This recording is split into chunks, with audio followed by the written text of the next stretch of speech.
అక్కయ్య గారు పెట్రోల్ ధరలు రాకపోతే రాలేదు దసరా పండగ అని చెప్తున్నారని వచ్చేసామండి రాత్రి రాజమండ్రి పైనుంచి రైలు కింద నుంచి వచ్చేసాను. ఏమంటే అక్కయ్య గారు మరి మీకు ఏమైనా డబ్బుకి దానానికి ఏమైనా లోటుకుంటే చెప్పండి. సాయంత్రం మాకు ఉత్తరం రాసి పోస్ట్ లేకుండా పోలేపోయాడు మాకు తొందరగా వెళ్ళిపోతుంది. మాకు డబ్బుకి దానానికి ఏమైనా లోటు లేదండి. మాకు బ్యాటరీలు ఏమైనా తక్కువ అనుకున్నారు. మాకు ఏలూరు ఎలికల బ్యాటరీ మాదే, ఉయ్యూళ్ళ ఉడతల బ్యాటరీ మాదే, పామర్లో పందికుక్కల బ్యాటరీ మాదేనండి. మీరంతా చాలా ఇల్లుగా చిన్నలు కట్టించేశారు, చాలా ఇబ్బంది పడిపోతున్నారని చెప్పి ఇప్పుడు సాయంత్రం ఏట్లో మీటింగ్ పెట్టించారు. మీరు అంతా వచ్చేవాళ్ళు కృష్ణనదిలో భోజనాలు పెట్టేస్తాను. నేను చదువులో మాత్రం బాగా పేస అయిపోయాను అక్కయ్య గారు. నాకు చదువు సంకల కడికి వచ్చేసింది, గుడింతల గుండ్ల వరకు వచ్చేసింది, పాటల వరకు వచ్చింది, ఇంగ్లీష్ ఇదిల వరకు పరిగెత్తింది. కాకపోతే చదివి నిన్న మధ్యాహ్నం కొంచెం చదివి ఎక్కువ సంతకం పెడతాం మర్చిపోయాను. జగన్ గారి దగ్గరికి రాత్రి ఉద్యోగం పడితే ఉద్యోగంలో ఉన్న సంతకం చేయవలసి వస్తున్నా ఉద్యోగంలో నుంచి ఉద్యోగం ఇచ్చాడు. మాకు డబ్బుకి దానానికి ఏమైనా లోటు లేదండి.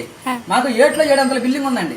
దాంట్లో ఏమేసి కట్టించానంటారు బిల్డింగ్ కి పింక్ అయితే పేలిపోతే నాపర నలిగిపోతే సిమెంట్ సిక్కిపోతే తాటకైతే గలగలంటుందని మా ఆబద్దాలు ఆపించారు. కొత్త కలప తయారు చేశారండి. ఏం కలపంటారు అది జిల్లేడు కలప, బొబ్బాసి కలప, 9 దూరాలు, ఒరిగే దోసాలు, సీపుల కిటికీలు, పోడిపి గచ్చు, తామరా కప్పు, ఇంటి ముందర వచ్చు, ఇంటి వెనకాల ఖర్చు, ఉప్పులే బాగానే ఉంటుందండి. అప్పుడప్పుడు చుట్టుకాలంటే గమనం చుట్టేసుకెళ్ళిపోతుంది. డబ్బుకి దానికి ఏమైనా లోట్లేదండి. నా గమనం చూసి మమ్మల్ని చూసి పాకిస్తాన్ యుద్ధానికి రమ్మంటే ఇదే కనిచ్చుకుని వెళ్ళానండి. అబ్బో మరి అక్కడ అందరూ బతుకున్న వాళ్ళు కాలితే బాధపడిపోతున్నారు, బాగా ఇబ్బంది పడిపోతున్నారా. నేను మాత్రం చచ్చిపోయిన వాళ్ళు కాల్చి వచ్చాను. అట్ట పలస 20 మందిని చూపించాను. నాకు డబ్బుకి దానికి ఏమైనా లోట్లేదండి అక్కయ్య గారు.